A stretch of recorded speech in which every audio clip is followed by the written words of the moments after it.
Hello everybody, you're welcome back again to the Reggae Appreciation Society. Reggae music is loved by hundreds of millions of people around the globe for a variety of reasons.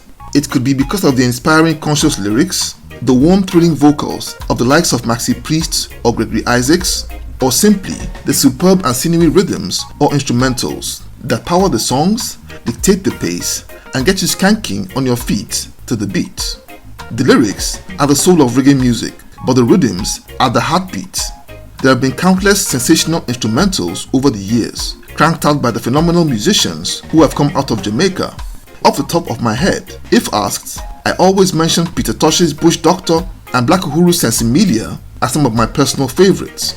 But as great as these ones are, there are some which are so phenomenal and genre-defining that they have literally launched the careers of different generations of artists over the ages, like 1967's Real Rock Rhythm,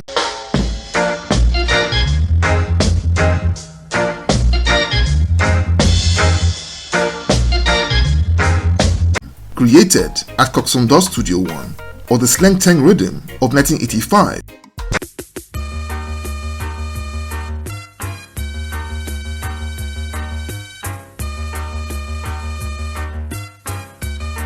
Created by King Jammy, and one that marked the dawn of digital dancehall. But without a doubt, the most influential of them all is the spectacular Stalag 17 rhythm of 1973, a sound that is the most recognizable and ubiquitous that we will ever hear. It not only came into being at one of the most crucial times in reggae's development, but powered some of the greatest songs of the genre, as well as classics from outside like hip-hop, R&B, and even jazz. But its history has also featured some controversy and contentions over who its true creators actually were.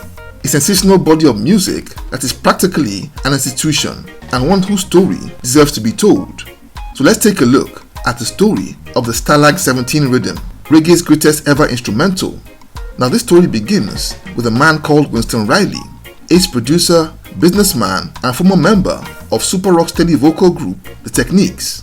After the breakup of The Techniques in 1968, he would form his own label, Techniques Records, and soon began to produce music for some of Jamaica's finest artists, including Alton Ellis and Johnny Osborne, and eventually he became one of the most successful reggae producers of all time.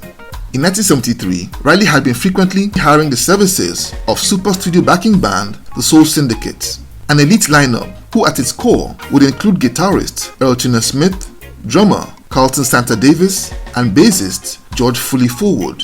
So one particular day, the band was rehearsing at Harry J's studio in Kingston when Winston Riley's brother, Buster Riley, came in and gave them an idea for an instrumental track in honor of the hit 1953 World War II movie Stalag 17, which had been a smash and very popular in Jamaica. So the band were intrigued, and led by ace keyboard player Ansel Collins, they would begin to craft the epic instrumental piece that featured Fully Forward's hypnotic bass line, Santa Davis' imperious drum rolls, and Sir Collins' flawless organ play, and the sum total brilliance of the Soul Syndicate at their absolute best. Winston Riley wasn't in the studio when that track was rehearsed and eventually recorded, but when he came around and heard it, he was simply blown away. And upon release, the track was well received. It wasn't a huge success in the charts, but was extremely popular at sound system dances and parties.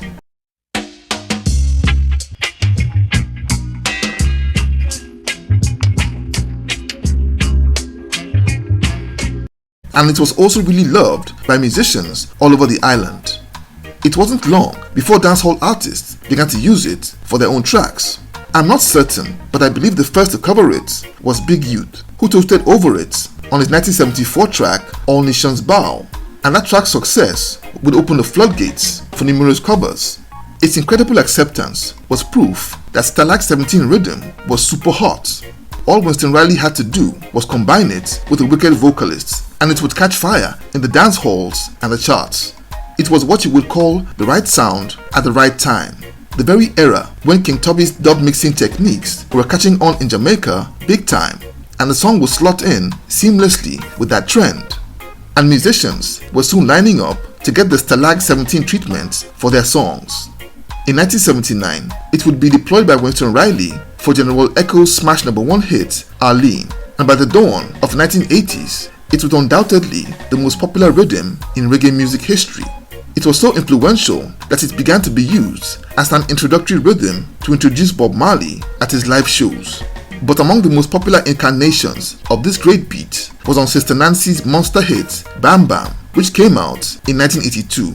The song started out as a moderate hit back in Jamaica, but in America it took off and became a pop culture phenomenon, especially in New York after hip-hop legend Afrika Bambaataa played it at a nightclub that he was DJing in over in the Bronx. And it will be heavily sampled for hip-hop and R&B tracks. But my personal favorite use of this instrumental is on Ring the Alarm by Tenor Saw, which came out in 1985. In my opinion, the ultimate dancehall clash song that was born as a freestyle over the rhythm at a sound clash between Sugar Minot's Youthman promotion and a rival outfit. A mega smash that is Tenor Saw's most popular song. It's estimated that the Stalag 17 rhythm has been covered by more than 400 reggae artists, but these are the numbers that we know about. I personally think that it's been used up to 1,000 times. The likes of Coco T, Barrington Levy, Buju Banton, Nitty Gritty, Marshall Griffiths, Bounty Killer, and counting have all gotten a piece of the action. In popular media and discussions, the Stalag 17 rhythm is mostly credited as being mostly the brainchild of Winston Riley and Ansel Collins, an assertion which often sparks fierce debates, and in particular very stern rebuttals from other members of the Soul Syndicate band. Carlton Santa Davis in particular has been a very outspoken voice on this subject. He's given Ansel Collins his flowers for his great keyboard play on the track, but insists all the time that bassist George Foley Forward, himself, and the entire band all contributed their piece to that masterpiece.